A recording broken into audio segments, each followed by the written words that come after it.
Reimagine art, design, and human-computer interaction. I'm Tafadzwa. Let's dive right in.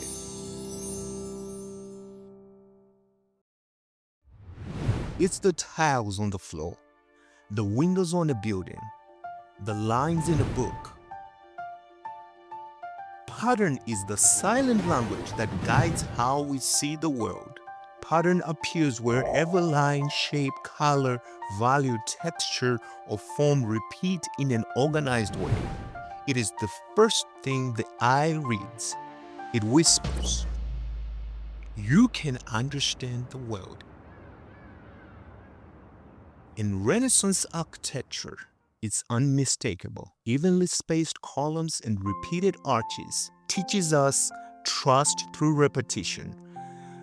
Pattern exists on the surface, but as the eye recognizes repetition, it begins to perceive space, even before we consciously understand it. Perspective as a pattern. Depth is pattern extended into distance. Perspective is pattern applied to 3 dimensions, a bridge between sight and feeling. Linear perspective or pattern of direction. In Leonardo da Vinci's The Last Supper, converging ceiling lines, walls, and table edges guide the eye to the center. Repetition creates expectation. It is a visual contract that says, follow the lines and trust the space. Scale and proportion, or pattern of size. In Raphael's The School of Athens, figures diminish as they recede. Distance in this case is measured, not guessed. Scale becomes a language of depth. Closer objects dominate, and distant objects invite humility. Overlapping, or pattern of layers. Giotto's frescoes use overlapping figures to define foreground, middle ground, and background. The eye reads the hierarchy intuitively. Atmospheric perspective, or pattern of clarity. Mountains fade into bluish haze.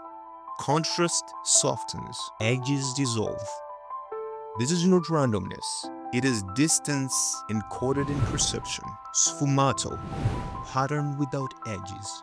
Look at Leonardo's Mona Lisa. Softens the hard lines around forms. Light and shadow flow seamlessly. There are no borders, only transitions. It teaches the eye to perceive subtly, to feel depth rather than measure it. Perspective follows rules, and those rules are patterns. And yet the most compelling spaces are those where certainty fades into suggestion. What we learn from art, we live in design. In the applied arts and in the design world, pattern is not just decoration. It organizes the spaces and objects we interact with every day. Architecture, Renaissance buildings guide movement through repeating columns, diminishing scale, and controlled sightlines. These spatial patterns do not dictate where to walk. They invite exploration.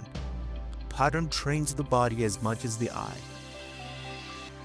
In visual design and digital design, modern interfaces continue these lessons. Grids create order. Hierarchy controls attention. Depth cues, overlaps. Shadows, blur, separate elements. Blur effects echo sfumato, softening edges and creating subtle layers. Users trust what the eye can predict, often before reading a single word. In industrial design and product design, everyday objects rely on pattern system, repeated components, consistent spacing, and predictable proportions. In applied arts and design, pattern and perspective are more than visual principles. They shape how we move, interact, and experience the world. From Renaissance architecture, painted illusion, from interfaces to everyday objects, we don't see patterns. We move through them, we trust them, and often without knowing, they shape the way we think, feel, and exist. If you've enjoyed this video, I'm sure you'll love this one. Please like, share, and subscribe, and hit the notification bell so you never miss a video.